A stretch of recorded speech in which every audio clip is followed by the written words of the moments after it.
Bem, galera, hoje nós vamos analisar os tipos de interpretação, principalmente aqueles que são vinculados à lei penal. Então, o que é interpretar? Interpretar a lei significa explicar ou aclarar o sentido de um determinado texto de uma lei, ou então aquele sentido amplo de um artigo ou de um inciso. Essas interpretações, elas possuem três pilares: quanto ao sujeito que interpreta, quanto ao modo dessa interpretação e quanto ao resultado dessa interpretação.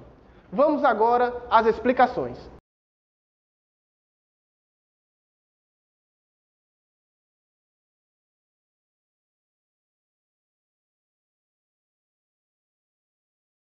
Interpretação quanto ao sujeito. Interpretação autêntica provém ao legislador que redigiu a regra a ser aplicada na qual demonstra o texto da lei. Interpretação é a interpretação feita pelo poder que a editou, muitas vezes feita por intermédio de outra que a explica. É a explicação que o dispositivo legal dá a outro dispositivo legal, ou que uma lei dá a outra lei.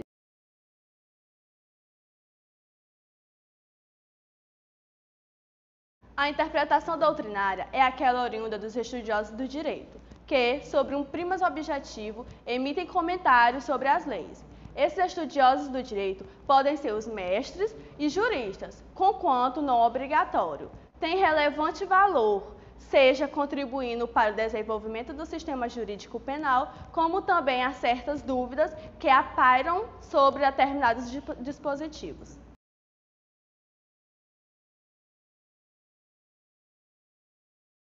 Jurisprudencial. A interpretação que procede dos juízes ou tribunais nos autos dos processos. Podem ser vinculantes ou não vinculantes. A não vinculante, que são as decisões em geral dos juízes e tribunais, porém, não é interpretação obrigatoriamente a ser seguida. Ou vinculantes, isto é, entendida do Supremo Tribunal Federal, que depois de reiteradas decisões do mesmo sentido, aprovam súmulas vinculantes, mediante decisões de 2/3 de seus membros, com efeitos vinculantes obrigatórios.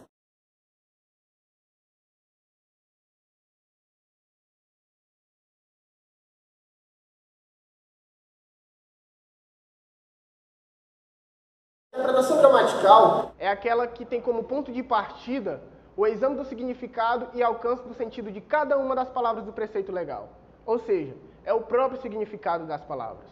Contudo, é importante dizer que em caso de dúvidas entre os significados de uma frase ou de uma palavra, o intérprete gramatical ele vai aceitar aquele sentido comum daquela palavra, salvo se esse intérprete gramatical ele puder expressar um sentido do uso linguístico especial.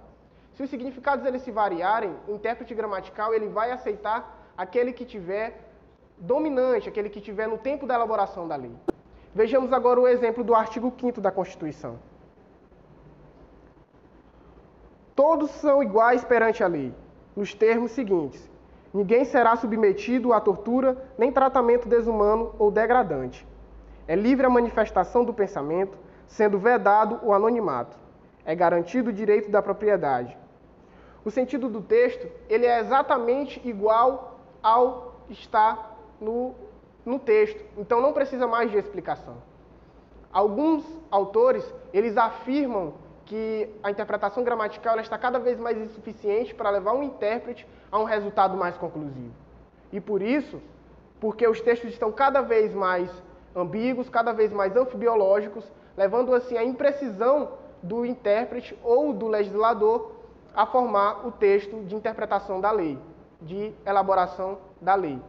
Então, esses preceitos que levam a essa interpretação, eles são cada vez mais unidos entre esses tipos de interpretação para que os elementos ficam cada vez mais concisos, levando assim o progresso da interpretação gramatical.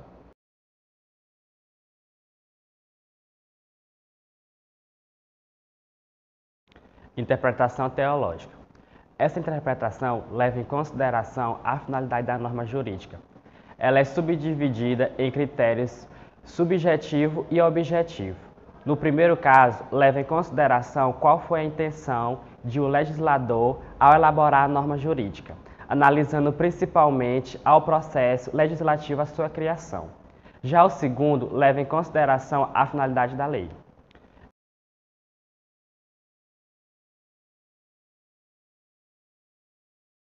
Bom, quanto à espécie, nós temos a interpretação histórica.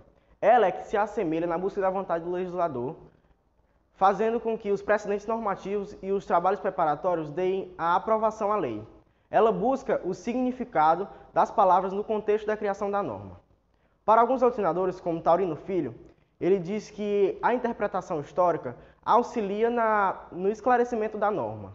Já Limon de França diz que essa interpretação é a que indaga as condições de meio e momento de elaboração da norma legal.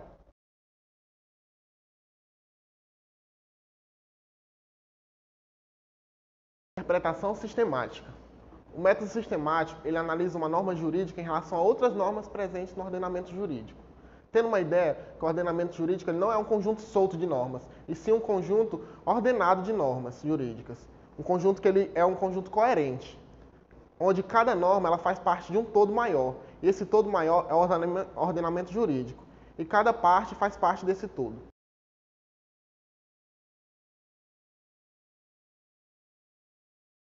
Agora iremos tratar de outra interpretação quanto ao modo, a interpretação progressiva. Como o nome já diz, interpretação progressiva, ela acompanha o progresso da ciência e da tecnologia, dos avanços da sociedade geral. Ela se adapta ao presente, por isso que ela também é chamada de adaptativa ou evolutiva, pois ela acompanha a evolução. Ela envolve, como eu disse, envolve o avanço da ciência, da tecnologia e adapta às leis. Por exemplo, o STF e o STJ, eles trataram de um artigo do Código Penal, artigo 319-A, que diz que deixar o diretor de penitenciária ou agente público de cumprir seu dever de vedar ao preso o acesso ao aparelho eletrônico de rádio similar que permita a comunicação com os presos ou com o ambiente externo. Pena, detenção de 3 meses a 1 ano. Esse artigo foi acrescido pela Lei nº 11.466, de 28 de março de 2017. A pergunta é, o termo aparelho eletrônico de rádio similar inclui chips e carregadores? O STF e o STJ, utilizando da interpretação adaptativa ou evolutiva, eles dizem que, sim, abrange chips e carregadores.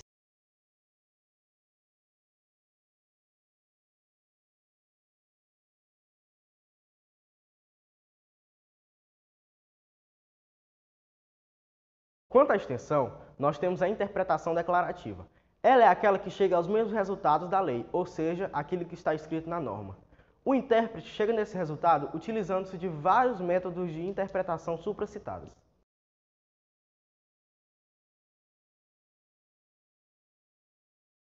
Dando continuidade, agora falaremos da interpretação quanto ao resultado. A primeira categoria é a interpretação restritiva. Essa interpretação, ela reduz o alcance das palavras da lei para corresponder ao alcance do texto. Ou seja, essa interpretação, ela leva em consideração a mens legem. A vontade da lei deve ser superior à vontade do legislador. A lei, ela deve alcançar um significado próprio. Essa interpretação, ela restringe o sentido da norma jurídica. Isso quer dizer que a norma jurídica, quando ela diz mais do que ela deveria dizer, há aí um caso de superabundância normativa. Nesse caso, o legislador ou o intérprete pode fazer uma interpretação teleológica para restringir o alcance dessa norma jurídica. Por exemplo, a palavra alguém, quando ela é empregada no caso de ameaça, ela não está sendo empregada para indicar qualquer tipo de pessoa, mas sim somente aquele indivíduo que entenda a promessa de mal para o futuro.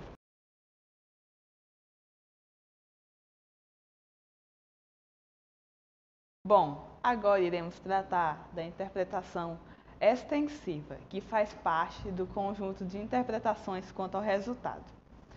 Quando se fala de interpretação extensiva, o que pensa é que o legislador disse menos do que queria. O que significa isso? Significa que o legislador não soube expressar o real alcance da lei, ele não soube se expressar totalmente.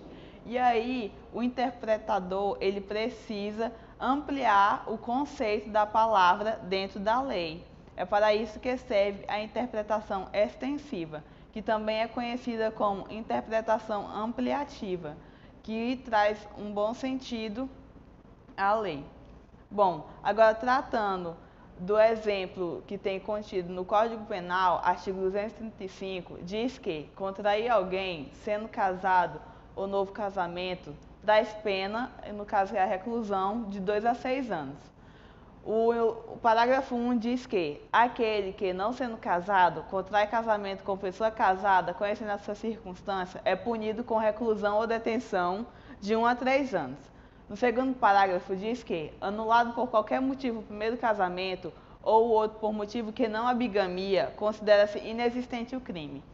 Aí, nós já sabemos que a bigamia é considerada crime, segundo o artigo 235 do Código Penal.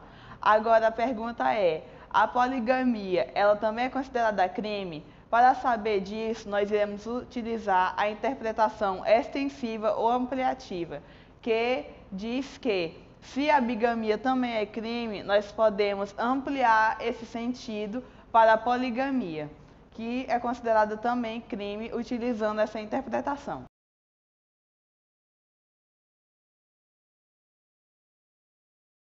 A analogia consiste em aplicar um caso não regulado em outra lei, ou o princípio geral do direito, que regula semelhante. A doutrina, portanto, divide a analogia em analogia legal, ou legis, quando se aplica uma lei para suprir a lacuna no caso concreto, e analogia jurídica, quando se aplica um princípio geral de direito ao caso. Seguimos o exemplo. Exemplo, o Código Penal prevê judicialmente ao crime de homicídio culposo, já o Código de Trânsito Brasileiro não prevê perdão no crime de homicídio culposo no trânsito. Aplica-se, portanto, ao homicídio culposo do Código de Trânsito o perdão judicial cabível ao homicídio culposo do Código Penal. Atenção, a analogia, portanto, não é fonte do direito, é apenas um mecanismo para suprir uma lacuna. De outra lei, aplica a outra lei. Analogia é forma de autointegração da lei. Na analogia, a fonte que está sendo aplicada é a lei.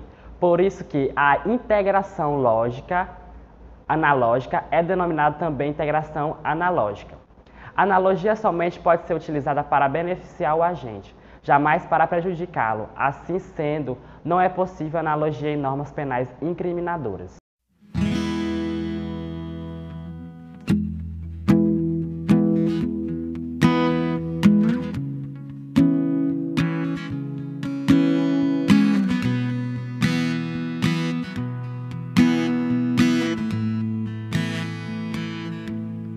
Loving can hurt